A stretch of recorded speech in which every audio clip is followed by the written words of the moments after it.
ನಾಪೋಕ್ಲ ಸಮೀಪದ ಬೇತು ಗ್ರಾಮದ ಮಕ್ಕಿ ಶಾಸ್ತವ ದೇವರ ವಾರ್ಷಿಕೋತ್ಸವ ಶ್ರದ್ಧಾ ಭಕ್ತಿಯಿಂದ ನಡೆಯಿತು. ಕೆಆರ್ಪೇಟೆ ತಾಲೂಕಿನ ಮಂದಗೆರೆ ಸಮೀಪದ ಹೊನ್ನೇನಹಳ್ಳಿ ರಸ್ತೆಯಲ್ಲಿರುವ ಧರ್ಮಗುರು ಹಜರತ್ ಖ್ವಾಜಾ ಶಾ ಮೆಹಬೂಬ್ ಉಲ್ಲಾ ಶಾ ಬೆಸ್ತಿ ಉಲ್ಲಾ ಖಾದ್ರಿಹಲ್ ಹುಸೇನಿಯವರ ತೋಟದಲ್ಲಿ ಸರ್ವಧರ್ಮ ಸಭೆ ಆಯೋಜಿಸಲಾಗಿತ್ತು. ವಿಜಯನಗರ ಜಿಲ್ಲೆ ಕೂಡ್ಲಿಗಿ ಪಟ್ಟಣದ ಪ್ರವಾಸಿ ಮಂದಿರದಲ್ಲಿ ಎಸ್ಡಿಎಂಸಿ ಶಾಲಾಭಿವೃದ್ಧಿ ಸಮನ್ವಯ ಸಮಿತಿ ವತಿಯಿಂದ 25ನೇ ವರ್ಷದ ಬೆಳ್ಳಿ ಹಬ್ಬ ಆಚರಣೆ ಮಾಡಲಾಯಿತು.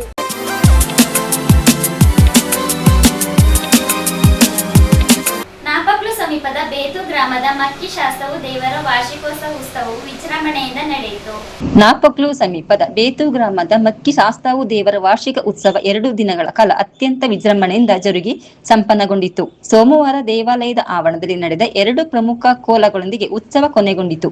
ಮಕ್ಕಿ ಶಾಸ್ತವು ಸನ್ನಿಧಿಯಲ್ಲಿ ಬೆಳಗಿನಿಂದಲೇ ವಿವಿಧ ಕೋಲಗಳು ಶಾಸ್ತವು ದೇವರಿಗೆ ಸೇವೆ ಸಲ್ಲಿಸಿದವು. ಬೆಳಗ್ಗೆ ಅಜ್ಜಪ್ಪ ಕೋಲ ಹಾಗೂ ಮಧ್ಯಾಹ್ನ ವಿಷ್ಣುಮೂರ್ತಿ ಕೋಲ ಮೇಲೇರಿಗೆ ಗಮನ ಸೆಳೆದವು. ಭಗವದ್ ಭಕ್ತರು ಅಧಿಕ ಸಂಖ್ಯೆಯಲ್ಲಿ ಉತ್ಸವದಲ್ಲಿ ಪಾಲ್ಗೊಂಡು ಭಕ್ತಿ ಪರಶುರಾಮರಾದರು. ಉತ್ಸವದಲ್ಲಿ ಭಕ್ತರಿಂದ ದೇವರಿಗೆ ವಿವಿಧ ರೀತಿಯ ಹರಕೆಗಳನ್ನು ಸಲ್ಲಿಸಿ ತೀರ್ಥ ಪ್ರಸಾದ ಸ್ವೀಕರಿಸಿ ಪುನೀತರಾದರು. ದೇವಾಲಯದ ವತಿಯಿಂದ ಉತ್ಸವದಲ್ಲಿ ಭಾಗವಹಿಸಿದ ಭಕ್ತರಿಗೆ ಅನ್ನದಾನ ಏರ್ಪಡಿಸಲಾಗಿತ್ತು. ಅಪರಾಹ್ನ ಜರುಗಿದ ವಿಷ್ಣುಮೂರ್ತಿ ಕೋಲದ ಮೇಲೇರಿವನ್ನು ಭಕ್ತರು ಭಯ ಭಕ್ತಿಯಿಂದ ವೀಕ್ಷಿಸಿ ಹರಕೆ ಕಾಣಿಕೆಯನ್ನು ಒಪ್ಪಿಸಿದರು. ಉತ್ಸವದ ಅಂಗವಾಗಿ ಭಾನುವಾರ ಮಧ್ಯಾಹ್ನ ಎತ್ತೇರಾಟ ಹಾಗೂ ರಾತ್ರಿ ದೀಪಾರಾಧನೆ ನಡೆಯಿತು. ಈ ಸಂದರ್ಭ ದೇವಾಲಯದ ಆಡಳಿತ ಮಂಡಳಿ ಪದಾಧಿಕಾರಿಗಳು, ತಕ್ಕ ಮುಖ್ಯಸ್ಥರು, ಭಕ್ತಾದಿಗಳು ಅಧಿಕ ಸಂಖ್ಯೆಯಲ್ಲಿ ಭಾಗವಹಿಸಿದ್ದರು.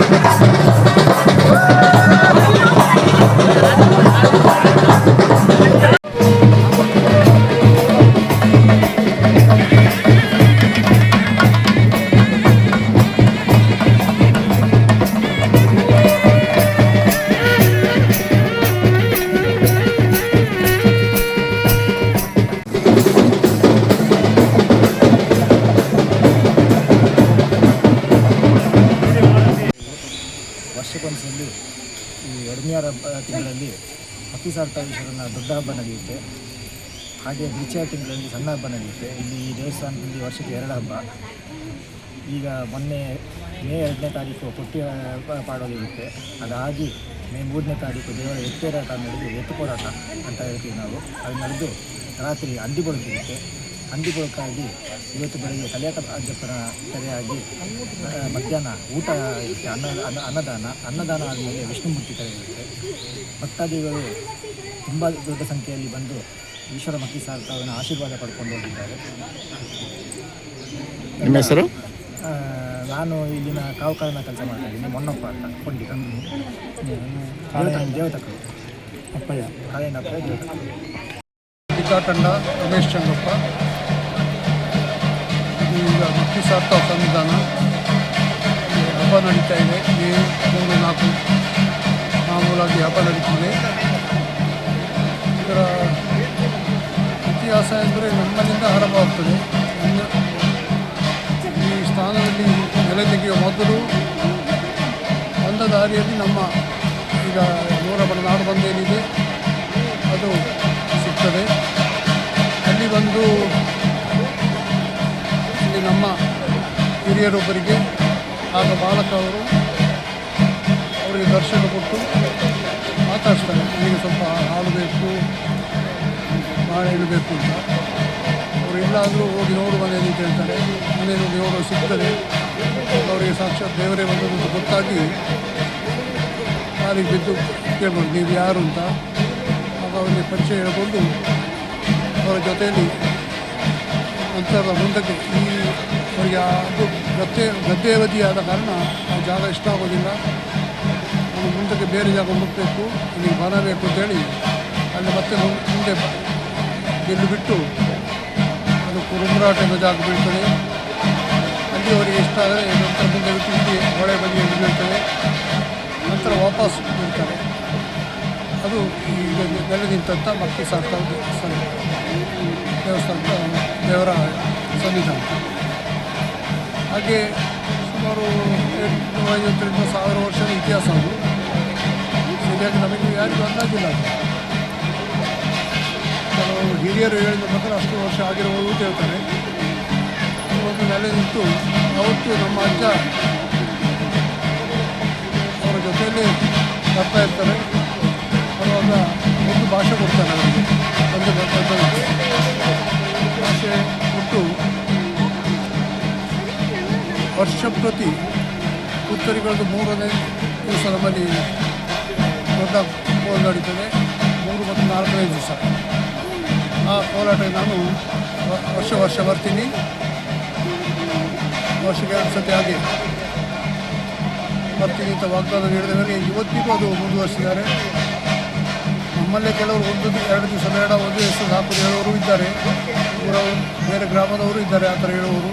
ಆದರೆ ಸಾಕು ನೀವು ಬರ್ತಿದ್ರು ನಾ ಬರ್ತೀನಿ ಅಂತ ಹೇಳಿ ಅಲ್ಲಿಗೆ ಎಲ್ಲರ ಬಾಯಿ ಮುಚ್ಚಿದೆ. ಆ ರೀತಿ ಇವತ್ತಿಗೂ ಅದು ಮುಂದುವರಿತಿದೆ. ಕೋಲಾಟ ನಮ್ಮಲ್ಲಿ ವರ್ಷಕ್ಕೆ 2 ಸತಿ ಸಾರ್ಥವಲ್ಲೇ ಕುದ್ದು ಬಂದು ಭಾಗವಹಿಸ್ತೇವೆ. ಒಳವ ಹಕ್ಕು ಸಂಬಂಧಿತ ಸಮಿತಿಯ ಸಂಚಾಲಕ.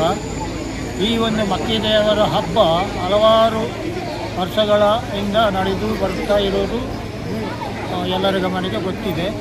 ಇದು ಹೇಗೆ ಅಂತ ಹೇಳಿದರೆ, ಸಾರ್ಥವ ದೇವರು ಕೊಡಗಿಗೆ ನೆಲೆ ಹುಡ್ಕೊಂಡು ಬರುವಾಗ ಯೂತಪ್ಪ ದೇವಸ್ಥಾನಕ್ಕೆ ಬರ್ತಾರಂತೆ. ಅಲ್ಲಿಂದ ಯೂತಪ್ಪರ ಜೊತೆಯಲ್ಲಿ ಮಾತುಕತೆ ನಡೆಸಿದಿರುವಾಗ ಅಲ್ಲಿಂದ ಒಂದು ಬಾಣ ಬಿಡ್ತಾರೆ ಸ್ಥಳ ಹುಡುಕಲಿಕ್ಕೆ. ಅದು ಬಿದ್ದಾಟಂಡ ವಾಡೆಯಲ್ಲಿ ಬೀಳ್ತದೆ. ಅಲ್ಲಿ ಬಂದು ನೋಡುವಾಗ ಅಲ್ಲಿ ಒಂದು ಈಶ್ವರ ದೇವಸ್ಥಾನ ಇದೆ. ಇದು ನನಗೆ ಸೂಕ್ತ ಸ್ಥಾನವಲ್ಲ ಅಂತೇಳಿ ಅಲ್ಲಿಂದ ಬಿಲ್ಲು ಬಿಡ್ತಾರೆ. ಅದು ಕುರುಂಬರಾಟಿಗೆ ಹೋಗಿ ಬೀಳ್ತದೆ. ಕುರುಂಬರಾಟಲ್ಲಿ ಹೋಗಿ ನೋಡುವಾಗ ಅಲ್ಲಿ ಅವರ ತಾಯಿ ಲಕ್ಷ್ಮೀ ದೇವಿಯ ಸ್ಥಾನ ಇರ್ತದೆ. ಇದು ನನಗೆ ಸೂಕ್ತ ಸ್ಥಳವಲ್ಲ ಅಂತೇಳಿ ಅಲ್ಲಿಂದ ಬಿಲ್ಲು ಹೊಡಿತಾರೆ. ಅದು ಕಾವೇರಿ ನದಿಯ ದಡದಲ್ಲಿ ಬೀಳ್ತದೆ. ಅಲ್ಲಿ ನೋಡುವಾಗ ಅಲ್ಲಿ ಒಂದು ದೇವರ ಸ್ಥಾನ ಇರ್ತದೆ. ಇದು ಸೂಕ್ತವಾದ ಸ್ಥಾನವಲ್ಲ ಅಂತೇಳಿ ಅಲ್ಲಿಂದ ಬಿಲ್ಲು ಹೊಡಿತಾರೆ.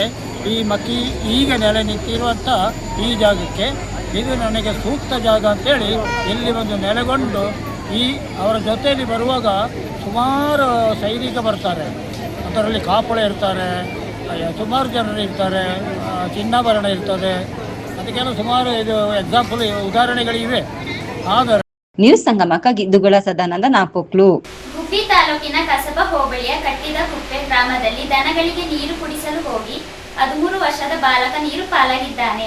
ದನಗಳಿಗೆ ನೀರು ಕುಡಿಸಲು ಹೋದ 13 ವರ್ಷದ ಬಾಲಕ ಕಾಲು ಜಾರಿ ಬಿದ್ದು ನೀರು ಪಾಲಾದ ಹೃದಯ ವಿದ್ರವಾಕ ಘಟನೆ ಗುಬ್ಬಿ ತಾಲೂಕಿನ ಕಸಬಾ ಹೋಬಳಿಯ ಕಿಟ್ಟದಕುಪ್ಪೆ ಗ್ರಾಮದಲ್ಲಿ ನಡೆದಿದೆ. ಬಾಲಕ ಮಧು ದನಗಳಿಗೆ ನೀರು ಕುಡಿಸಲು ಊರಿನ ಸಮೀಪದ ಕೆರೆಯ ಬಳಿ ತೆರಳಿದ್ದು, ದನಗಳು ಮಾತ್ರ ವಾಪಸ್ಸು ಮನೆಗೆ ಹೋಗಿದ್ದು, ಮಗ ಸಂಜೆಯಾದರೂ ಮನೆಗೆ ಮರಳದ ಹಿನ್ನೆಲೆಯಲ್ಲಿ ಕುಟುಂಬದವರು, ಗ್ರಾಮಸ್ಥರು ಹಾಗೂ ಪೊಲೀಸರು ಹುಡುಕಾಟ ನಡೆಸಿ ಇಡೀ ರಾತ್ರಿ ಶೋಧ ಕಾರ್ಯ ನಡೆಸಿದ್ದು, ಇಂದು ಕೆರೆಯ ನೀರಿನಲ್ಲಿ ಮಗು ತೇಲುತ್ತಿರುವ ಬಗ್ಗೆ ಮಾಹಿತಿ ತಿಳಿದು ಮುಂಜಾನೆ ಪೊಲೀಸರು ಹಾಗೂ ಅಗ್ನಿಶಾಮಕ ದಳದ ಸಿಬ್ಬಂದಿ ಸ್ಥಳಕ್ಕೆ ಆಗಮಿಸಿದ ಶೋಧ ಕಾರ್ಯ ನಡೆಸಿ ಬಾಲಕನ ಶವವನ್ನು ಹೊರತೆಗೆದರು. ಈ ದುರ್ಘಟನೆಯಿಂದ ಇಡೀ ಗ್ರಾಮದಲ್ಲಿ ಸೂತಕದ ಛಾಯೆ ಮೂಡಿಸಿದ್ದು, ಮೃತ ಬಾಲಕನ ಪೋಷಕರ ಆಕ್ರಂದನ ಮುಗಿಲು ಮುಟ್ಟುವ ಜೊತೆಗೆ ದಿನಗೂಲಿ ಕೆಲಸ ಮಾಡಿ ಜೀವನ ಸಾಗಿಸುತ್ತಿದ್ದ ಕಡುಬಡ ಕುಟುಂಬಕ್ಕೆ ಇದು ಭಾರಿ ಆಘಾತವಾಗಿದೆ. ಮೃತನ ಕುಟುಂಬಕ್ಕೆ ಸೂಕ್ತ ಪರಿಹಾರ ಒದಗಿಸುವ ಕೆಲಸ ಸಂಬಂಧಪಟ್ಟ ಅಧಿಕಾರಿಗಳು ಮಾಡಬೇಕು ಎಂದು ಸ್ಥಳೀಯ ಗ್ರಾಮಸ್ಥರು ಒತ್ತಾಯ ಮಾಡಿದ್ದಾರೆ. ಗುಬ್ಬಿ ಪೊಲೀಸ್ ಠಾಣೆಯಲ್ಲಿ ಪ್ರಕರಣ ದಾಖಲಾಗಿದ್ದು, ಗುಬ್ಬಿ ಸಾರ್ವಜನಿಕ ಆಸ್ಪತ್ರೆ ಶವಾಗಾರದಲ್ಲಿ ಮೃತ ಬಾಲಕನ ಶವ ಇರಿಸಲಾಗಿದ್ದು, ಮರಣೋತ್ತರ ಪರೀಕ್ಷೆಯ ಬಳಿಕ ಬಾಲಕನ ಶವವನ್ನು ಕುಟುಂಬಕ್ಕೆ ನೀಡಲಾಗಿದೆ.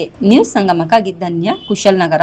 ವಿಜಯನಗರ ಜಿಲ್ಲೆ ಕೂಡ್ಲಿಗಿ ಪಟ್ಟಣದ ಪ್ರವಾಸಿ ಮಂದಿರದಲ್ಲಿ ಎಸ್ಡಿಎಂಸಿ ಶಾಲಾಭಿವೃದ್ಧಿ ಸಮನ್ವಯ ಸಮಿತಿ ವತಿಯಿಂದ 25ನೇ ವರ್ಷ ಬೆಳ್ಳಿ ಹಬ್ಬ ಆಚರಣೆ ಮಾಡಲಾಯಿತು. ವಿಜಯನಗರ ಜಿಲ್ಲೆ ಕೂಡ್ಲಿಗಿ ಪಟ್ಟಣದ ಪ್ರವಾಸಿ ಮಂದಿರದಲ್ಲಿ ಎಸ್ಡಿಎಂಸಿ ಅಭಿವೃದ್ಧಿ ಹಾಗೂ ಮೇಲ್ ಉಸ್ತುವಾರಿ ಸಮನ್ವಯ ಸಮಿತಿ ಸ್ಥಾಪನಾ 25ನೇ ವರ್ಷದ ಬೆಳ್ಳಿ ಹಬ್ಬ ಆಚರಣೆ ಮಾಡಲಾಯಿತು. ರಾಜ್ಯ ಮುಖಂಡ ಗುನ್ನಹಳ್ಳಿ ರಾಘವೇಂದ್ರವರ ನೇತೃತ್ವದಲ್ಲಿ ಜರುಗಿತು. ಎಸ್ಡಿಎಂಸಿ ಮುಖಂಡ ಕೊಟ್ಟೂರು ಹರೀಶ್ ಮಾತನಾಡಿದರು. ಶಾಲೆಯ ಶಿಕ್ಷಕರು ಸೇರಿದಂತೆ ಎಲ್ಲಾ ನೌಕರರು ಹಾಗೂ ಎಲ್ಲಾ ಇಲಾಖೆಗಳ ಅಧಿಕಾರಿಗಳು, ಎಲ್ಲಾ ರಾಜಕಾರಣಿಗಳು, ಎಲ್ಲಾ ಜನಪ್ರತಿನಿಧಿಗಳು, ಹೋರಾಟಗಾರರು, ಸಂಘ ಸಂಸ್ಥೆಗಳ ಪದಾಧಿಕಾರಿಗಳು, ಎಲ್ಲಾ ಪಕ್ಷಗಳ ಮುಖಂಡರು ತಮ್ಮ ಮಕ್ಕಳನ್ನು ಹಾಗೂ ಮೊಮ್ಮಕ್ಕಳನ್ನು ಸರ್ಕಾರಿ ಶಾಲೆಗೆ ಸೇರಿಸುವುದು ಕಡ್ಡಾಯವಾಗಲಿದೆ ಎಂದರು. ಪ್ರಸಕ್ತ ವರ್ಷ 2026ರಿಂದಲೇ ಕಾನೂನು ನಿಯಮ ಜಾರಿ ತರಬೇಕೆಂದು ಸರ್ಕಾರಕ್ಕೆ ಒತ್ತಾಯಿಸಿದರು. ಜೀವನ ಕೊಟ್ಟಿರುವ ಸರ್ಕಾರಿ ಶಾಲೆಗಳ ಉಳಿವಿಗೆ ಕಾಳಜಿ ತೋರಿ ಈ ಮೂಲಕ ಶಿಕ್ಷಕರು ನಿಯತ್ತು ತೋರಬೇಕಿದೆ. ಇಲ್ಲವಾದರೆ ನಿಮ್ಮಲ್ಲಿ ಯಾವುದೇ ನಿಯತ್ತಿಲ್ಲ ಎಂದು ನೀವೇ ಸಾರಿಕೊಂಡಂತೆ ಎಂದು ರಾಘವೇಂದ್ರ ನುಡಿದರು. ನಂತರ ಮಹಿಳಾ ಮುಖಂಡರಾದ ಕನ್ನಿಕೆರೆ ವೆಂಕಮ್ಮ ಮಾತನಾಡಿದರು. ಸದಸ್ಯರು ಹರಪನಹಳ್ಳಿ ಸದಸ್ಯರಾದ ರೂಪ, ಅರ್ಚಿಕೆರೆ ಸದಸ್ಯರು ಲಕ್ಷ್ಮೀ ಶಿವರಾಜ್, ಹಗರಿಬೊಮ್ಮನಹಳ್ಳಿ ಪುಟ್ಟಮ್ಮ, ಮೂಗಮ್ಮ, ದೇವಕ್ಕ, ದುರ್ಗಮ್ಮ ಉಪಸ್ಥಿತರಿದ್ದರು. ರಾಜ್ಯ ಉಪಾಧ್ಯಕ್ಷರು ಗುನ್ನಳ್ಳಿ ರಾಘವೇಂದ್ರ ಹಾಗೂ STMC ಅಧ್ಯಕ್ಷರು ಸದಸ್ಯರು. ಇದು STMC ಆಗಿ 25ನೇ ವರ್ಷ. ಆ ಬೆಳ್ಳಿ ಹಬ್ಬದ ಎಲ್ಲರಿಗೂ ಶುಭಾಶಯಗಳು. ಆದ್ರೆ ನಮ್ಮ ಸರ್ಕಾರಿ ಶಾಲೆ ಉಳಿಲಿ ಬೆಳೀಲಿ ಅಂತಂದು ನಮ್ಮ ಗುನ್ನಳ್ಳಿ ರಾಘಣ್ಣರು ನಾವು ಎಲ್ಲ ನಮ್ಮ STMC ಸೇರಿ ನಮ್ಮ ವಿಜಯನಗರ ಜಿಲ್ಲೆಯಿಂದ ಸಾಕಷ್ಟು ಹೊಡೆದಾಡ್ತೀವಿ. ಆದ್ರೆ ಇದು ಶಾಲೆಗಳು ನಾವು ಏನು ಹೊಡೆದಾಡಿದ್ರು ಅವ್ರೇನು ಮುಂಚೆಂಟು ಹೊಡೆದಂಗೆ ಮಾಡ್ತಾರೆ ಅಧಿಕಾರಿಗಳು. ನಮ್ಮ ಗುನ್ನಳ್ಳಿ ರಾಘಣ್ಣವ್ರು BOದಾಗ ಮಾತಾಡ್ತಾರೆ, DPದಾಗ ಮಾತಾಡ್ತಾರೆ. ಆದ್ರೆ ಅದು ಏನು ಮಾತಾಡಿದ್ರು ಅವ್ರು ಏನು ಮಾಡೋಕೆ ಅದನ್ನ ಮಾಡ್ತಾರೆ. ಆಮ್ಯಾಗ ನಮ್ಮ ಇವರು ಮಧು ಬಂಗಾರಪ್ಪ ಸಚಿವರು, ಶಿಕ್ಷಣ ಸಚಿವರು ಗ್ರೇಡ್ ಮಾಡಿದ್ರು ಹಿಂದಿನ. ಅದು ಒಳ್ಳೆ ಎಕ್ಸಾಮ್ ಬಂದು ಗ್ರೇಡ್ ಮಾಡಿದ್ರೆ ಈಗ ಹುಡ್ರು ಓದಲಿಲ್ಲ, ಅದ್ರಾಗ ಎಷ್ಟು ಹುಡ್ರು ಫೇಲ್ ಆದವು. ಅದು ಇದು ಗೊಂದಲ ಹೇಳಿಕೆ ಕೊಟ್ಟು ಹೈಕೋರ್ಟ್ಗೆ ಹೋಗಿ ಮತ್ತೆ ಇದು ಬಂದು ಈಗ ಮತ್ತೆ ಎಕ್ಸಾಮ್ ಮಾಡಿರಿ ಅಂತ. ಆಮ್ಯಾಕೆ ಇದು 33% ಮಾಡೋಕೆ ಅನ್ನೋದು ಏನಿದ್ದಿಲ್ಲ, 35% ಕರೆಕ್ಟ್ ಐತಿ. ಈಗ 13 ಬಂದ್ಬಿಟ್ರೆ ಎಲ್ಲರೂ ಪಾಸ್ ಆಕಾರ, 13 ಬರೆದ್ಬಿಟ್ರೆ 25% ಗ್ರೇಡ್ ಬರ್ತೈತಿ. ಇದು ಎಲ್ಲ ಈ ಶಿಕ್ಷಣ ಇಲಾಖೆಯಿಂದ ಭಾರಿ ಅನಾಹುತ ಆಗೈತಿ ಈ ವರ್ಷ. ಈ ಮಧು ಬಂಗಾರಪ್ಪನವರಿಂದ ಯಾವ ಕೆಲಸನೂ ಸರಿಗೆ ಶಿಕ್ಷಣ ಇಲಾಖೆಗೆ ಆಗಿಲ್ಲ. ಶಿಕ್ಷಣ ಇಲಾಖೆ ಅಂದ್ರೆ ಹೆಂಗಿರ್ಬೇಕು ಮಕ್ಕಳಿಗೆ ಶಾಲೆ ಪ್ರತಿ ಕೊಟ್ಟೂರು ತಾಲೂಕಿನಾಗ ಈಗ ಆಲಿ 5 ಶಾಲೆ ಮುಚ್ಚಾವು. ಹಿಂಗೆ ಇಲಾಖೆ ಹಿಂಗಾದ್ರೆ ಕೊಟ್ಟೂರು ತಾಲೂಕಿನಾಗ 5 ಶಾಲೆ, ಒಂದು ತಾಲೂಕಿಗೆ 5 ಶಾಲೆ ಆದರೆ ಜಿಲ್ಲೆಗೆ ಏಸಾದವು ಲೆಕ್ಕ ಹಾಕ್ರಿ. ಸರ್ಕಾರಿ ಶಾಲೆ ಉಳಿಲಿ ಬೆಳಿಲಿ ಅಂತಂದು STMC ಹೊಡೆದಾಡ್ತೀವಿ ಅಂದ್ರೆ ಅಷ್ಟಿಷ್ಟು ಹೊಡೆದಾಡಲ್ಲ. ಸರ್ಕಾರಿ ಹುದ್ದೆಗಳು ಮೇಷ್ಗಳು 80,000 ಚಿಲ್ಡ್ರ ಶಿಕ್ಷಕರದಾರ. ಎಲ್ಲಿ ಯಾವ ಹಳ್ಳಿಗಳಿಗೆ ಹೋದ್ರೆ ಬರೀ ಇವರು ಅತಿಥಿ ಶಿಕ್ಷಕರು ನಡ್ಕೊಂಡು ಮಾಡ್ತಾರೆ. ಗೌರ್ಮೆಂಟ್ ಶಾಲೆ ಮೇಷ್ಗಳೆಲ್ಲ ಅತಿಥಿ ಶಿಕ್ಷಕರು ನಡೆಸ್ತಾರೆ ಶಾಲೆಗಳು. ಆ ಥರ ಇರೋದ್ರಿಂದ ಸರ್ಕಾರಿ ಶಾಲೆ ಉಳಿಲಿ ಬೆಳಿಲಿ ಅಂದರೆ ಹೆಂಗೆ ಉಳಿತಾವು? ಸರ್ಕಾರದವರು ಅಧಿಕಾರಿಗಳು STMC ಕೈ ಜೋಡಿಸಿದ್ರೆ ನಾವು ಎಲ್ಲ ಸವಲತ್ತು ಮಾಡ್ತೀವಿ. ನಾವೇನು ಸರ್ಕಾರಿ ವಿರೋಧಿಗಳು ಅಲ್ಲ, ಶಿಕ್ಷಣ ಸಚಿವರು ವಿರೋಧಿಗಳಲ್ಲ. ನಮಗೆ ಬಡವ್ರ ಮಕ್ಕಳು ಉಳಿಬೇಕು, ಬಡವ್ರ ಮಕ್ಕಳು ಬೆಳಿಬೇಕು, ನಮ್ಮ ಸರ್ಕಾರಿ ಶಾಲೆ ಉಳಿಬೇಕು. ಸರ್ಕಾರಿ ಶಾಲೆ ಎಷ್ಟು ಎದ್ದಾಳ್ತಾವೋ ಅಷ್ಟು ಒಳ್ಳೇದಂತೀವಿ. ಹಂಗೆ ಇಲ್ಲ ಕೊಟ್ಟರು ತಾಲೂಕಿಗೆ 5-6 ಶಾಲೆ ಒಂದಟಿಗೆ ಮುಚ್ಚಿದ್ರೆ, ತಾಲೂಕಿಗೆ 5-6 ಮುಚ್ಚಿದ್ರೆ ಎಲ್ಲೋ ಆಮೇಲೆ ಗೋರ್ಮೆಂಟ್ ಅಧಿಕಾರಿಗಳು ಸರ್ಕಾರಿ ಶಾಲೆ ಸೇರ್ಸರು. ಫಸ್ಟು ನೀವು ಗೋರ್ಮೆಂಟ್ ಸಂಬಳ ತಗೊಳ್ಳೋದು ಒಂದೇ ಬೇಕು, ಸರ್ಕಾರಿ ಸವಲತ್ತು ಎಲ್ಲದೂ ಬೇಕು ನಿಮಗೆ. ಗೋರ್ಮೆಂಟ್ ಶಾಲೆ ಸೇರ್ಸೋದು ಬೇಡ. ನೀವು ಪ್ರತಿಯೊಂದು ಎಲ್ಲ ಅಧಿಕಾರಿಗಳು ಗೋರ್ಮೆಂಟ್ ಶಾಲೆ ಸೇರಿಸಿದ್ರೆ ಅದು ಯಾಕೆ ಮುಸ್ತಾವು? ಎಲ್ಲ ನೀವು ಸಚಿವರು ಎಲ್ಲರೂ ಒಂದೊಂದು ಶಾಲೆಗಳು ಸರ್ಕಾರಿ ಖಾಸಗಿ ಶಾಲೆ ಮಾಡ್ಕೊಂಡಿರಿ, ಗೋರ್ಮೆಂಟ್ ಶಾಲೆ ಮುಚ್ಕೊಂತ ಬರ್ತದವು. ಅದಕ್ಕೆ ಸವಲತ್ತುಗಳಲ್ಲ. ಆದರೂ ಎಲ್ಲ ಸವಲತ್ತು ಕೊಡ್ತೀರಿ, ಆದ್ರೆ ಉಪಯೋಗಲ್ಲವು. ಶಿಕ್ಷಕರಿಲ್ಲದ ಗಡನ ಈಗ ಹೋಗಿ SLC ಹುಡ್ರ ಮಕ್ಕಳು ಕೇಳಿದ್ರೆ ABCD ಬರಲ್ಲ, 20ವರೆಗೆ ಮಗ್ಗಿ ಬರಲ್ಲ. ಶಿಕ್ಷಕರಿಲ್ಲದ ಏನು ಕಲಿಸ್ತಾರೆ? ಎಷ್ಟು ಮಂದಿ ಅಂತ ಕಲಿಸ್ತಾರೆ ಒಂದು ಶಾಲೆಗಳಿಗೆ. ಇದಕ್ಕೋಸ್ಕರ ಆದಷ್ಟು ನಮ್ಮ ಶಿಕ್ಷಣ ಸಚಿವರು ಇದ್ರ ಕಡೆ ಗಮನ ಕಳಿಸಿ ನಾಳೆ ಜೂನಿನೊಳಗೆ ಅದನ್ನು ಶಿಕ್ಷಕರನ್ನು ತುಂಬಿಕೊಂಡು ನಮ್ಮ ಶಾಲೆ ಮಕ್ಕಳಿಗೆ ಒಳ್ಳೇದಾಗಲಿ ಅಂತ ನಾವು ಭಾಳ ಬೇಡ್ತೀವಿ. ಅವ್ರಿಗೆ ಕೈ ಮುಗಿದು ಕೇಳ್ತೀವಿ, ಮೊದಲು ಅದನ್ನ ಶಿಕ್ಷಕರನ್ನು ತುಂಬನ್ರಿ. ಆದಷ್ಟು ನಮ್ಮ ಶಾಲೆಗಳಿಗೆ ಶೌಚಾಲಯಗಳು ಇಲ್ಲ, ನೆಲ್ಲಿ ನೀರಿಲ್ಲ, ಹಂಗೆ ಬೀಳ್ತಿರ್ತಾವೆ ಮಕ್ಕಳ ಮ್ಯಾಗ. ಈ ಥರ ಇರೋದ್ರಿಂದ ಈ ಶಿಕ್ಷಣ ಇಲಾಖೆ ಭಾರಿ ಇದಾಗಿದೆ. ಇದನ್ನು ಆದಷ್ಟು ನೀವು ಸರ್ಕಾರದ ಗಮನಕ್ಕೆ ತಂದ್ಕೊಂಡು ನೀವು ಇದನ್ನು ಸರಿಪಡಿಸ್ಬೇಕಂತ ಹೇಳ್ತಾ ನಾನು 2 ಮಾತು ಮುಗಿಸ್ತೀನಿ. 25 ವರ್ಷಕ್ಕೆ ಕಾಲಿಡ್ತಾ ಇದೆ. ಸರ್ಕಾರಿ ಶಾಲೆಗಳು ಬೆಳೆಸ್ಬೇಕಂತ ಬರೀ ಬಾಯಿ ಮಾತಲ್ಲಿ ಹೇಳ್ತಾರೋ ಹೊರತು ಈ ಸರ್ಕಾರಿ ಶಾಲೆಗಳು ಮಕ್ಕಳು ಸೇರಿಸಲ್ಲ. ಲಕ್ಷಾನುಗಟ್ಟಲೆ ಡೊನೇಷನ್ ಕೊಟ್ಟು ಕಾನ್ವೆಂಟ್ಗಳು ಪ್ರೈವೇಟ್ ಸ್ಕೂಲ್ಗಳಿಗೆ ಸೇರಿಸ್ತಾರೆ. ಆದರೆ ಸರ್ಕಾರಿ ಶಾಲೆಗಳು ಬರ್ತಕ್ಕಂಥ ಸೌಲಭ್ಯ, ಬಿಸಿ ಊಟ, ಮೊಟ್ಟೆ, ಆಮೇಲೆ ಬಾಳೆಹಣ್ಣು, ಸಮವಸ್ತ್ರ, ಆಮೇಲೆ ಇದು ವೇತನ, ವಿದ್ಯಾರ್ಥಿ ವೇತನ ಎಲ್ಲ ಉಚಿತವಾಗಿ ಸೌಲಭ್ಯ ಸಿಕ್ಕರು ಸರ್ಕಾರಿ ಶಾಲೆಗಳು ಮಕ್ಕಳು ಸೇರಿಸಲ್ಲ. ಬರೀ ಬಾಯಿ ಮಾತಲ್ಲೇ ಮಾತ್ರ ನಾವು ಸರ್ಕಾರಿ ಶಾಲೆಗೆ ಸೇರಿಸ್ಬೇಕಂತ ಹೇಳ್ತಾರೆ, ಆದರೆ ಸರ್ಕಾರಿ ಶಾಲೆಗೆ ಸೇರಿಸಲ್ಲ. ಬರೀ ಡೊನೇಷನ್ಗಳನ್ನು ಕೊಟ್ಟು ಬರೀ ಪ್ರೈವೇಟ್ ಸ್ಕೂಲ್ಗಳನ್ನೇ ಮುಂದುವರಿಸ್ತಾರೆ ಹೊರತಾಗಿ ಉಚಿತವಾಗಿ ಏನೋ ಸಿಗ್ತಕ್ಕಂಥ ಸೌಲಭ್ಯ ಸಿಗ್ತಕ್ಕಂಥ ಸರ್ಕಾರಿ ಶಾಲೆಗಳನ್ನ ಉಳಿಸಲ್ಲ, ಪರಿಸ್ಥಿತಿ ಮಾಡ್ಕೊಂತಾರೆ. ಇಷ್ಟೇ ಇಲ್ಲ. ನ್ಯೂಸ್ ಸಂಗಮಕ್ಕಾಗಿ ಒಂದೇ ಮಾತನ್ನು ವಿಜಯ್ ಪುಷ್ಪೇಂದ್ರಪ್ಪ ಕೂಡ್ಲಿಗಿ. ಕೇರ್ಪೇಟೆ ತಾಲೂಕಿನಲ್ಲಿ ಸ್ವಾಮೀಜಿಯವರು ಮಾತನಾಡಿ ಕೂಡಲೇ ಯುದ್ಧ ನಿಲ್ಲಿಸಿ ಜಗತ್ತಿಗೆ ಶಾಂತಿ ಸಂದೇಶ ನೀಡಬೇಕು ಎಂದು ತಿಳಿಸಿದ್ದಾರೆ. ಕರುನಾಡು ವಿವಿಧತೆಯಲ್ಲಿ ಏಕತೆಯನ್ನು ಹೊಂದಿರುವ ಧರ್ಮ ಭೂಮಿಯಾಗಿದ್ದು ಸೂಫಿ ಸಂತರ ನೆಲೆಬೀಡಾಗಿದೆ ಎಂದು ಚಿಕ್ಕಮಗಳೂರಿನ ಬಸವ ತತ್ವ ಬಸವ ತತ್ವ ಪೀಠದ ಪೂಜ್ಯ ಶ್ರೀಗಳಾದ ಜಯ ಬಸವಾನಂದ ಸ್ವಾಮೀಜಿ ಹೇಳಿದರು. ಕೆಆರ್ಪೇಟೆ ತಾಲೂಕಿನ ಮಂದಗೆರೆ ಸಮೀಪದ ಹೊನ್ನೇನಹಳ್ಳಿ ರಸ್ತೆಯಲ್ಲಿರುವ ಧರ್ಮಗುರು ಹಜರತ್ ಖ್ವಾಜಾ ಮೆಹಬೂಬ್ ಉಲ್ಲಾಸ್ ಬೆಸ್ತೆ ಉಲ್ ಖಾದ್ರಿ ಅಲ್ ಹುಸೇನ್ ರವರ ತೋಟದಲ್ಲಿ ಪರಮ ಪೂಜ್ಯ ಶ್ರೀ ಗೌಸ್ ಆಜಂ ದೀಪೋತ್ಸವ ಪ್ರಯುಕ್ತ ಆಯೋಜಿಸಿದ್ದ ಸರ್ವಧರ್ಮ ಸಭೆಯ ದಿವ್ಯ ಸಾನ್ನಿಧ್ಯ ವಹಿಸಿ ಮಾತನಾಡಿದರು. ವಿಶಾಲವಾದ ಮನೋಭಾವನೆಯಿಂದ ಪರಸ್ಪರ ಪ್ರೀತಿ ವಿಶ್ವಾಸಗಳಿಂದ ಅಣ್ಣ ತಮ್ಮಂದಿರಂತೆ ಜೀವನ ನಡೆಸುವುದನ್ನು ಕಲಿಯಬೇಕು ಎಂದು ಹೇಳಿದರು. ಧರ್ಮ ಗುರುಗಳಾದ ಖ್ವಾಜಾ ಮೆಹಬೂಬ್ ಉಲ್ಲಾಸ್ ಬೆಸ್ತೆ ಉಲ್ ಖಾದ್ರಿ ಅಲ್ ಹುಸೇನ್ ಮಾತನಾಡಿದರು. ತುಮಕೂರು ಜಿಲ್ಲೆಯ ಬಾಣಸಂದ್ರದ ಧರ್ಮಗುರುಗಳು ಧಾರ್ಮಿಕ ಸಭೆಯಲ್ಲಿ ಭಾಗವಹಿಸಿ ಧರ್ಮ ಸಂದೇಶ ನೀಡಿದರು. ಇದೇ ಸಂದರ್ಭದಲ್ಲಿ ಕರ್ನಾಟಕ ಮಾಧ್ಯಮ ಅಕಾಡೆಮಿ ಪ್ರಶಸ್ತಿ ಪುರಸ್ಕೃತ ಹಿರಿಯ ಪತ್ರಕರ್ತ ಕೆಆರ್ ನೀಲಕಂಠ ಮತ್ತು ಕರ್ನಾಟಕ ಕಾರ್ಯನಿರತ ಪತ್ರಕರ್ತರ ಸಂಘದ ವಾರ್ಷಿಕ ಪ್ರಶಸ್ತಿ ಪುರಸ್ಕೃತ ಪತ್ರಕರ್ತರ ಕಿಕ್ಕೇರಿ ಬಲರಾಮ್ ಅವರನ್ನು ಕೋಡಿಹಳ್ಳಿ ಚಂದ್ರಶೇಖರ್ ಸನ್ಮಾನಿಸಿ ಗೌರವಿಸಿದರು.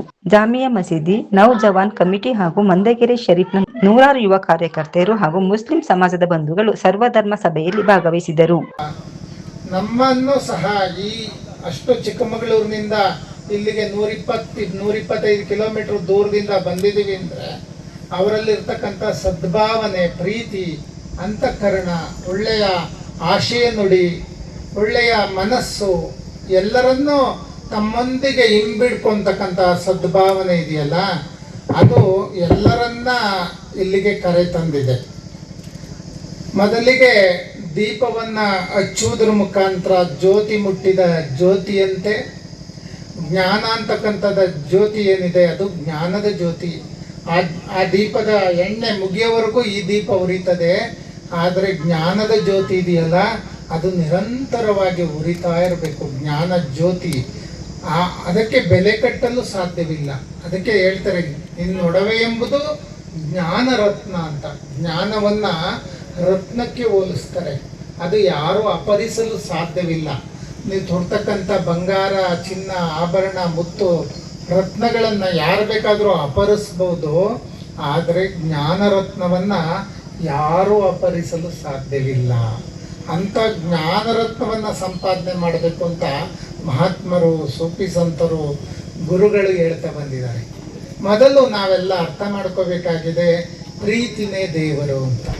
ಪ್ರೀತಿ ಮನುಷ್ಯನ ಹೃದಯ ಒಂದು ಮುಷ್ಟಿ ಗಾತ್ರದಲ್ಲಿದೆ. ನಿಮ್ಮ ಮುಷ್ಟಿಯನ್ನು ಎಷ್ಟು ಹಿಡಿತೀರ ಅಷ್ಟೇ ಗಾತ್ರದಲ್ಲಿ ನಿಮ್ಮ ಹೃದಯ ಇದೆ. ಆ ಹೃದಯದಲ್ಲಿ ಇಡೀ ಜಗತ್ತನ್ನು ಪ್ರೀತಿಸ್ತಕ್ಕಂಥ ಶಕ್ತಿ ಇದೆ. ಜಾತಿ, ಮತ, ವರ್ಣ, ವರ್ಗ ರಹಿತವಾದಂಥ ಸಮಾಜದ ಕಲ್ಪನೆ ಎಲ್ಲ ಗುರುಗಳದ್ದು. ಗುರುಗಳು ಹೇಳ್ತಾ ಇದ್ರು, ಗುರುಗಳಿಗೆ ಜಾತಿ ಇಲ್ಲ, ಮತ ಇಲ್ಲ. ಅವರು ಯಾವುದಾದ್ರೂ ಒಂದು ಜಾತಿಗೆ ಗುರುತಿಸ್ಕೊಂಡ್ರೆ ಅವರು ಜಾತಿಯ ಗುರುಗಳೇ ಆಗ್ತಾರೆ ಹೊರತು ಅವರು ಧರ್ಮ ಗುರುಗಳಾಗೋದಿಲ್ಲ. ನಾವೆಲ್ಲ ಧರ್ಮದ ಗುರುಗಳಾಗಬೇಕು. ಯಾವುದು ಧರ್ಮ ನೀವು ಪ್ರಶ್ನೆ ಮಾಡ್ಬೋದು. ಇಸ್ಲಾಂ ಧರ್ಮನ, ಹಿಂದೂ ಧರ್ಮನ, ಕ್ರೈಸ್ತ ಧರ್ಮನ, ಮತ್ತೆ ಲಿಂಗಾಯತ ಧರ್ಮನ, ಇನ್ನು ಜಗತ್ತಿನಲ್ಲಿ ನಾನಾ ಧರ್ಮಗಳಿದ್ದಾವೆ, ಆ ಧರ್ಮನ ಅಂತ. ನಿಜವಾದ ಧರ್ಮ ಯಾವುದಪ್ಪ ಅಂದರೆ, ನಮ್ಮ ಗುರುಗಳು ಯಾವಾಗಲೂ ಒಂದು ಮಾತು ಹೇಳ್ತಿದ್ರು, ಈ ಜಗತ್ತಿನಲ್ಲಿ ಎಷ್ಟು ಜನರಿದ್ದಾರೋ ಅಷ್ಟು ಧರ್ಮಗಳಿವೆ ಅಂತ ಹೇಳ್ತಿದ್ರು. ಹಂಗಂದ್ರೆ ಜಗತ್ತಿನಲ್ಲಿ ಎಷ್ಟು ಜನರಿದ್ದಾರೆ ಅಷ್ಟು ಧರ್ಮ ಅಂದರೆ ಪ್ರತಿಯೊಬ್ಬ ವ್ಯಕ್ತಿಗೂ ಒಂದೊಂದು ಆತ್ಮಗೌರವ ಇರ್ತದೆ, ಆತ್ಮದ ಧರ್ಮ ಇರ್ತದೆ. ಆ ಆತ್ಮಧರ್ಮವನ್ನು ನೀವು ಪಾಲಿಸ್ಬೇಕು. ಯಾವುದು ನಿಮ್ಮ ಆತ್ಮಧರ್ಮ? ನಿಮ್ಮ ಮನೋಧರ್ಮ. ನಿಮ್ಮ ಮನಸ್ಸಿನಲ್ಲಿ ಕೆಟ್ಟದ್ದನ್ನು ಮಾಡಬೇಡ, ಸುಳ್ಳನ್ನು ಹೇಳಬೇಡ, ಪ್ರತಿಯೊಬ್ಬರನ್ನು ಪ್ರೀತಿಸು, ಪ್ರತಿಯೊಬ್ಬರೊಂದಿಗೆ ಹಂಚಿಕೊಂಡು ಜೀವನವನ್ನು ಮಾಡು. ಲೀವ್ ಅಂಡ್ ಲೆಟ್ ಲೀವ್ ಅಂತ ಹೇಳ್ತಾ ಇದ್ರು. ಹಂಗೆ ಆದಷ್ಟು ಎಲ್ಲ ಕಡೆ ತಿರುಗಿದ್ದೀನಿ, ಎಲ್ಲ ಕಡೆ ನಾನು ನ್ಯೂಸ್ ಕಲೆಕ್ಟ್ ಮಾಡ್ತೀನಿ, ಎಲ್ಲ ಆಗ್ತದೆ. ಆದ್ರೂ ಎಲ್ಲೂ ಈ ಸಂತೋಷ ಇಲ್ಲ.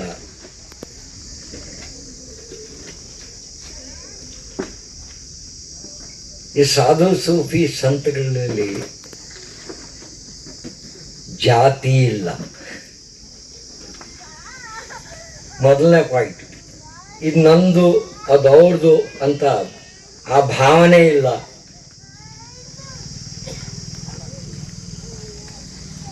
ಇದನ್ನು ನಾನು ನೋಡಿದೆ, ನನಗೂ ಒಂದು ಒಳಗಡೆಯಿಂದ ಒಂದು ಉತ್ಸಾಹ, ಒಂದು ಯೋಚನೆ. ಈ ಋಣ ತೀರಿಸ್ಬೇಕಾದ್ರೆ ನಾವೆಲ್ಲರೂ ಒಂದಾಗಿ ಸೇರೋಣ ಅಂತ ಹೇಳ್ಬಿಟ್ಟು ಅಷ್ಟೇ ನನ್ನ ಅಭಿಪ್ರಾಯ ಇದ್ದಿದ್ದು. ನಾವೆಲ್ಲ ಸೇರಿದ್ರೆ ಈ ಮಣ್ಣಿನ ಋಣ ತೀರಿಸ್ಬೋದು.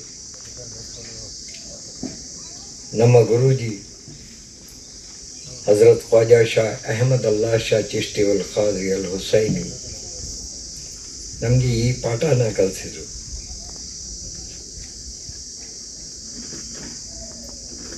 ಜನ್ಮ ಕೊಟ್ಟಿದ್ದ ತಾಯಿ ತಂದೆಗೆ ನೀನು ಋಣ ತೀರಿಸ್ತೀಯೋ ಏನು ಮಾಡ್ತೀಯೋ ಅದು ಗೊತ್ತಿಲ್ಲ, ಆದರೆ ಅದು ಧರ್ಮ. ಇನ್ನೊಂದು ತಾಯಿ ಇದೆಯಪ್ಪ,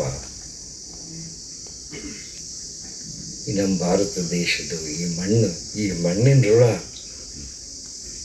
ಇದನ್ನು ತೀರ್ಸೋದೇ ಮಹಾ ದೊಡ್ಡ ಒಂದು ಯೋಚನೆ.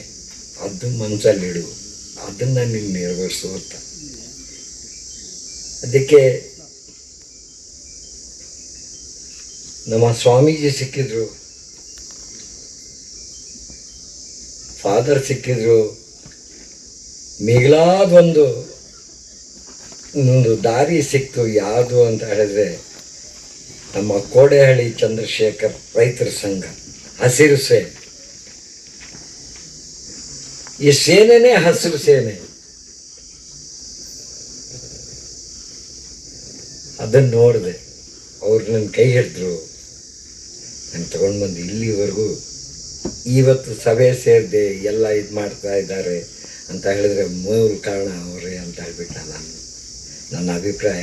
ನಮ್ಮ ಸ್ವಾಮೀಜಿ ಸಿಕ್ಕಿದ್ರು, 4 ಮಾತು ಅವರಿಂದ ಕಲಿತೆ.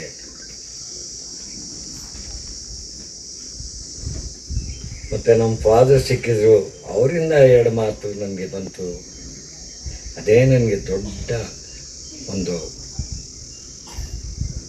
ಗಿಫ್ಟ್ ಅಂತ ಹೇಳ್ಬಿಟ್ಟು ನಾನು ಇಟ್ಕೊಂಡಿದ್ದೀನಿ. ಅಷ್ಟು ನನ್ನ ಕಣ ಕರೆಕ್ಟಾಗಿ ಇದ್ದಾಗ ದಯವಿಟ್ಟು ಕ್ಷಮಿಸಿ ಹೇಳಿ.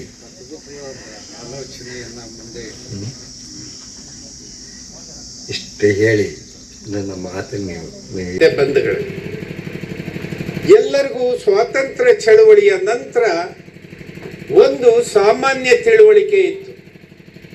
ಯಾರು ಏನು ಕೆಲಸ ತಪ್ಪುಗಳನ್ನು ಹೆಂಗೆ ಮಾಡಬಾರ್ದು ಅಂತೇಳಿ 72ನೇ ಇಸ್ವಿ ನಮ್ಮಲ್ಲಿ ಒಂದು ಬೈ ಎಲೆಕ್ಷನ್ ಆಗುತ್ತೆ ಅರಸೀಕೆರೆನಲ್ಲಿ. ಮಿಲ್ಟ್ರಿ ಸಿದ್ದಪ್ಪ ಅಂತೇಳಿ ಒಬ್ರು MLA ಇದ್ರು, ಅವ್ರು ಸತ್ತೋಗ್ಬಿಡ್ತಾರೆ. ಸತ್ತೋದ್ಮೇಲೆ ದೇವರಾಜ್ ಅರಸು ಮುಖ್ಯಮಂತ್ರಿ ಇರ್ತಾರೆ.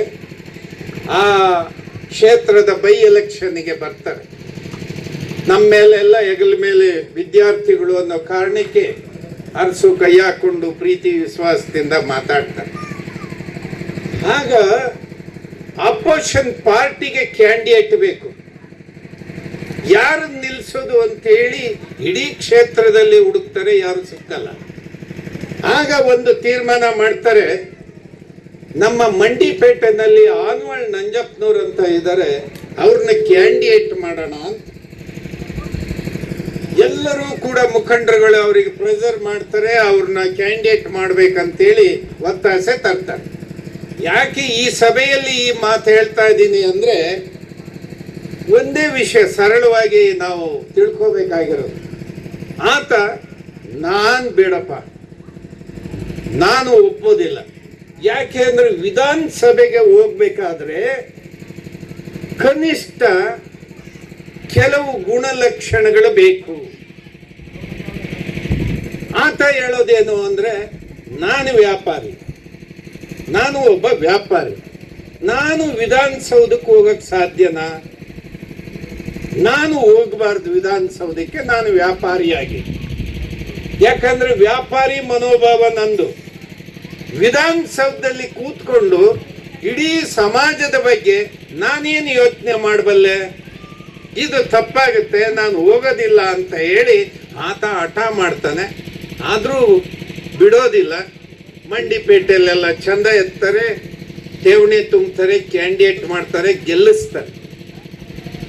ಯಾಕೆ ಈ ಮಾತನ್ನ ನಾನು ನಿಮಗೆ ಜೊತೆ ಹಂಚ್ಕೊತಾ ಇದ್ದೀನಿ ಅಂದ್ರೆ, ಯಾವ್ಯಾವ ಜವಾಬ್ದಾರಿಗಳನ್ನ ಯಾವ್ಯಾವ ವ್ಯಕ್ತಿಗಳು ನಿರ್ವಹಿಸಬೇಕಾಗಿರುತ್ತೋ ಆ ನಿರ್ವಹಿಸೋದ್ರಲ್ಲಿ ನಾವು ಫೇಲ್ಯೂರ್ ಆದ್ರೆ ಇವತ್ತು ರಾಜಕಾರಣಕ್ಕೆ ಯಾರು ಬರಬೇಕು ಯಾರು ಬರಬಾರ್ದು ಅಂತ ಹೇಳಿ ಯಾರು ತೀರ್ಮಾನ ಮಾಡಬೇಕು? ಯಾರು ತೀರ್ಮಾನ ಮಾಡಬೇಕು? ದುಡ್ಡಿರೋನು, ಬಂಡವಾಳ ಇರೋನು. ಈಗ DK ಶಿವಕುಮಾರನ್ ಕೇಳಿ, ಕುಮಾರಸ್ವಾಮಿ ಕೇಳಿ, ಅಥವಾ ಯಡಿಯೂರಪ್ಪನ ಮಗನ್ ಕೇಳಿ, ನೋಡೋ ಅವನು ಬಹಳ ಸ್ಟ್ರಾಂಗ್ ಇದ್ದಾನೆ ಕ್ಯಾಂಡಿಡೇಟ್. ಅವನು ಮುಂದೆ ನಿನಗೆ ಗೆಲ್ಲಕ್ಕಾಗತ್ತಾ? ನೋಡ, ಅವನು ಏನಿಲ್ಲ ಅಂದ್ರು ಒಂದು 25-30 ಕೋಟಿ ಹೋದ್ ಸಾರಿ ಖರ್ಚು ಮಾಡಿ ಗೆದ್ದಿದ್ದಾನೆ. ಈ ಸಾರಿ ಅಷ್ಟರಲ್ಲಾಗತ್ತಾ? ರೂವಾರಿಗಳಾದಂಥ ಹಜರತ್ ಖ್ವಾಜಾ ಮೆಹಬೂಬುಲ್ಲಾ ಶಾರ್ ಅವರೇ, ವೇದಿಕೆ ಮೇಲೆ ನಾಯಂದ್ರೆ, ಸ್ನೇಹಿತರೆ, ಪ್ರಾರಂಭದಿಂದ ನಮ್ಮ ಸ್ವಾಮೀಜಿ, ನಾನು ಅಷ್ಟೇನು ಭಾಷಣಕಾರನಲ್ಲ, ಆದರೆ ಸರಳವಾಗಿ ನನ್ನ ತಿಳುವಳಿಕೆಯ ಮೂಲಕ ನಾನು ನನ್ನ ಅಭಿಪ್ರಾಯವನ್ನು ಹೇಳ್ತೇನೆ ಅಂತ ಹೇಳಿ ಸರಳವಾಗಿ ಯಾವ ರೀತಿ ಅವರು ಈ ಮಾನವೀಯ ಧರ್ಮವನ್ನು ಪೋಷಣೆ ಮಾಡ್ತಕ್ಕಂಥ ಅವಶ್ಯಕತೆ ಇದೆ ಅಂತ ಹೇಳಿ ಪ್ರಾರಂಭ ಮಾಡಿದರು. ಹಾಗಾಗಿ ಬಂಧುಗಳೇ, ಇಲ್ಲಿ ಮಾತನಾಡಿದ ಪ್ರತಿಯೊಬ್ಬರೂ ಕೂಡ ಅತ್ಯುತ್ತಮವಾದಂಥ ಸಂದೇಶವನ್ನು ಇವತ್ತು ಈ ಸಭೆಗೆ, ಸಮಾಜಕ್ಕೆ ನೀಡಿದ್ದಾರೆ. ಬಂಧುಗಳೇ, ನಮಗೆ ಯಾವಾಗಲೂ ಒಂದು ಸ್ಪಷ್ಟವಾದಂಥ ತಿಳುವಳಿಕೆ ಇರಬೇಕು. ಏರ್ಪಡಿಸಿರುವ ಸರ್ವಧರ್ಮ ಸಭೆಯ ವೇದಿಕೆಯನ್ನು ಹಂಚಿಕೊಂಡಿರುವ ಶ್ರೀ ಶ್ರೀ ಬಸವಾನಂದ ಸ್ವಾಮೀಜಿಯವರೇ, ಹಾಗೆ ರೆವರೆಂಡ್ ಶ್ರೀನಿವಾಸ ಮೂರ್ತಿಯವರೇ, ಹಾಗೆಯೇ ನಮ್ಮ ಕರ್ನಾಟಕದ ರತ್ನ, ರೈತರ ಕಣ್ಮಣಿ, ಧೀಮಂತ ಹೋರಾಟಗಾರರಾದಂತಹ ಶ್ರೀಯುತ ಚಂದ್ರಶೇಖರ್ ಸರ್ ಅವರೇ, ಹಾಗೆ ವೇದಿಕೆಯಲ್ಲಿರುವ ಎಲ್ಲ ಪ್ರಮುಖರೇ, ಗಣ್ಯರೇ, ಸಿಂಹಾಸನ ಅಂತ. ಹಾಗಾದ್ರೆ ನಾವೆಲ್ಲ ದೇವರ ಪಾದದಲ್ಲಿ ಇದ್ದೇವೆ, ಅಲ್ಲಿ ಬದುಕ್ತಾ ಇದ್ದೇವೆ. ಅದಕ್ಕೋಸ್ಕರ ಇದೊಂದು ದೇವರ ಸಾನ್ನಿಧ್ಯ ಅಂತ ತಿಳ್ಕೊಂಡು ಭಕ್ತಿ ಭಾವದ ಸಭೆ ಅಂತ ನಾನು ಭಾವಿಸ್ತೇನೆ. ಅದಕ್ಕೋಸ್ಕರ ಒಂದು ಗೀತೆ ಇದೆ, ನಾನು ಹಾಡ್ತೇನೆ. ಸರ್ವೇಶ್ವರ ನಿನ್ನ ಪಾದ ಸನ್ನಿಧಿ ಅಂತ ಹೇಳ್ಬಿಟ್ಟು, ಸರ್ವೇಶ್ವರ ನಿನ್ನ ಸನ್ನಿಧಿಯಲ್ಲಿ ಎಲ್ಲವ ಮರೆತು ನಾ ಹಾಡುವೆ. ಸರ್ವೇಶ್ವರ ನಿನ್ನ ಸನ್ನಿಧಿಯಲ್ಲಿ ಎಲ್ಲವ ಮರೆತು ನಾ ಹಾಡುವೆ. ಬಂಧನವಿಲ್ಲದ ಪ್ರೀತಿಯ ಕೃಪೆಯಲ್ಲಿ ಸಂಗೀತ ಗಾನವನ ಹಾಡುವೆ. ಸರ್ವೇಶ್ವರ ನಿನ್ನ ಸನ್ನಿಧಿಯಲ್ಲಿ ಎಲ್ಲವ ಮರೆತು ನಾ ಹಾಡುವೆ. ನಿನ್ನನ್ನು ಎಂದು ಕೈ ಬಿಡೆನೆಂದು ನುಡಿದ ನಿನ್ ವಾಗ್ದಾನ ಮರೆಯೇನು ನಾ. ನಿನ್ನಯ ಆರೋಪ ಎಂದೆಂದು ಎನ್ನಲೇ ಅಳಿಯದಿರು. ನ್ಯೂಸ್ ಸಂಗಮಕ್ಕಾಗಿ KR ನೀಲಕಂಠ, KR ಪೇಟೆ. ಕೊನೆಯಲ್ಲಿ ಮತ್ತೊಮ್ಮೆ ಹೆಡ್ಲೈನ್ಸ್. ನಾಪೋಕ್ಲ ಸಮೀಪದ ಬೇತು ಗ್ರಾಮದ ಮಕ್ಕಿಶಾಸ್ತವ ದೇವರ ವಾರ್ಷಿಕೋತ್ಸವ ಶ್ರದ್ಧಾ ಭಕ್ತಿಯಿಂದ ನಡೆಯಿತು. KR ಪೇಟೆ ತಾಲೂಕಿನ ಮಂದಗೆರೆ ಸಮೀಪದ ಹೊನ್ನೇನಹಳ್ಳಿ ರಸ್ತೆಯಲ್ಲಿರುವ ಧರ್ಮಗುರು ಹಜರತ್ ಖ್ವಾಜಾ ಶಾ ಮೆಹಬೂಬ್ ಉಲ್ಲಾ ಶಾ ಬೆಸ್ತಿ ಉಲ್ಲಾ ಖಾದ್ರಿಹಲ್ ಹುಸೇನಿಯವರ ತೋಟದಲ್ಲಿ ಸರ್ವಧರ್ಮ ಸಭೆ ಆಯೋಜಿಸಲಾಗಿತ್ತು. ವಿಜಯನಗರ ಜಿಲ್ಲೆ ಕೂಡ್ಲಿಗಿ ಪಟ್ಟಣದ ಪ್ರವಾಸಿ ಮಂದಿರದಲ್ಲಿ SDMC ಶಾಲಾಭಿವೃದ್ಧಿ ಸಮನ್ವಯ ಸಮಿತಿ ವತಿಯಿಂದ 25ನೇ ವರ್ಷದ ಬೆಳ್ಳಿ ಹಬ್ಬ ಆಚರಣೆ ಮಾಡಲಾಯಿತು.